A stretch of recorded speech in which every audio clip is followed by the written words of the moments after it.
মাতা ওয়া খায়রু মাতা'আদ দুনিয়া আল মারআতুস সালিহা। দুনিয়াতে যা দেখা যায় সব হলো সম্পদ, আর এই সব সম্পদের মধ্যে সবচেয়ে দামি সম্পদ হলো নেককার নারী। বাড়ি গাড়ি ফ্ল্যাট সবকিছু সম্পদ, আর এই সব সম্পদের মধ্যে সবচেয়ে দামি সম্পদ হচ্ছে নেককার নারী। এজন্য বিশ্বনবী বললেন, নারীদের সাথে কোমল আচরণ করো। রিফকাম বিল কাওয়ারির, গরম হয়ে যেও না। যৌতুকের জন্য গায়ে হাত তোলো না। রান্না একদিন মজা হয় নাই, স্বাদ হয় নাই বলে পিটায়ও না। খারাপ আচরণ করো না, কোমল আচরণ করো, কেননা এদের পেট থেকে তোমার ছেলে মেয়েগুলো বেরোবে, ঠিক কি না? রিফকাম বিল কাওয়ারির, কোমল আচরণ করো। নারীদের সাথে কোমল হতে বলেছেন বিশ্বনবী। কাওয়ারির মানে গ্লাস, গ্লাস যেভাবে ধরতে হয় রাখতে হয়, নারীদের সাথে ওইরকম আচরণ। কাচের গ্লাসকে জোরে ধরা যায়? জোরে রাখা যায়? কাচের গ্লাস ধোয়ার সময় সাবান দিয়ে যখন ধুন, জোরে ধরা যাবে? জোরে রাখলে কি হবে? ভেঙে যাবে। এজন্য নারীদের সাথে কোমল আচরণ করতে হয়। নারীদের হৃদয়টা অনেক নরম, এদের সাথে যদি আপনি রেগে যান, এতিকে লগে গরম হইলে এতিরা সেতি যায়, আর নরম হইলে গলি যায়। সুবহানাল্লাহ পড়েন। এজন্য ভালোবাসবেন, কি করবেন? বলবেন, তোমারে লেগেছে এত যে ভালো, চাঁদ বুঝি তা জানে, রাতেরও আধারে দোসর হয়ে তাই সে আমারে টানে, চাঁদ বুঝি তা জানে, ঠিক কি না? বিশ্বনবী এটাই বললেন, স্ত্রীকে ভালোবাসো। বিশ্বনবী বললেন, স্ত্রীর সাথে ভালোবাসা করলে আমলনামা সওয়াব দিয়ে পূর্ণ করে দেয় কে? আবার বিশ্বনবী বললেন, রাতের বেলা এক কম্বলের নিচে স্বামী আর স্ত্রী দুইজন যে থাকো, ভালোবাসা বিনিময় করো, এতেও তোমাদের আমলনামায় সওয়াব দেয় কে? এক সাহাবী বললেন, নবী এটা আবার কেমন কথা?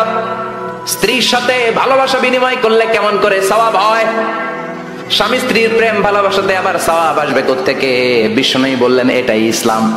এই ভালোবাসা যদি স্ত্রীর সাথে শেয়ার না করে শালীর সাথে করো, গুনাহ আছে না নাই? ভাবির সাথে টাঙ্কি মারলে গুনাহ আছে না নাই?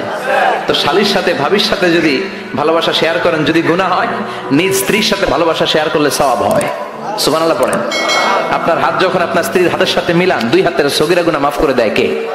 স্ত্রীর চেহারার দিকে রহমতের নজরে তাকালে চোখের সগীরা গুনাহ মাফ করে দেয় কে?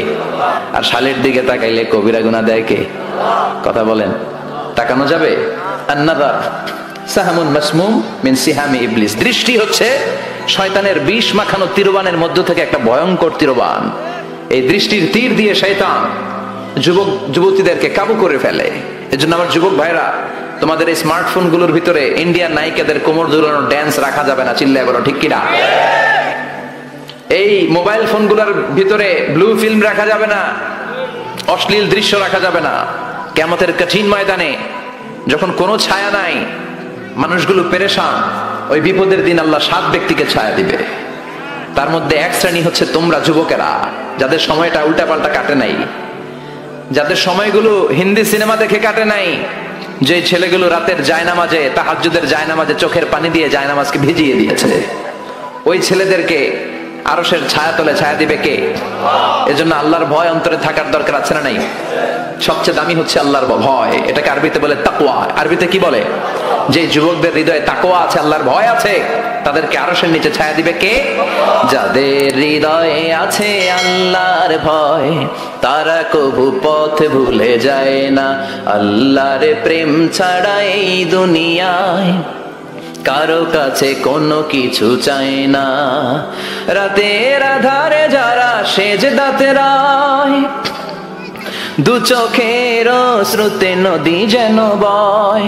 রাতের আধারে যারা সেজদাতে রায়, দু চোখের শ্রুতে নদী যেন বয়। ছলনার হাতছানি যতই ডাকুক, পেছনে ফিরেও সে তাকায় না।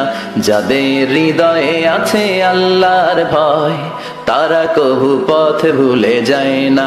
আল্লাহর প্রেম ছাড়া এই দুনিয়ায় কারো কাছে কোনো কিছু চাই না, কারো কাছে কোনো কিছু চাই না। চিল্লায় বলেন ঠিক কিনা? এজন্য যুবকদের হৃদয়ে থাকতে হবে কার ভয়? আল্লাহ তোমার ভয় দিয়ে আমাদের অন্তরটাকে তুমি পরিপূর্ণ করো।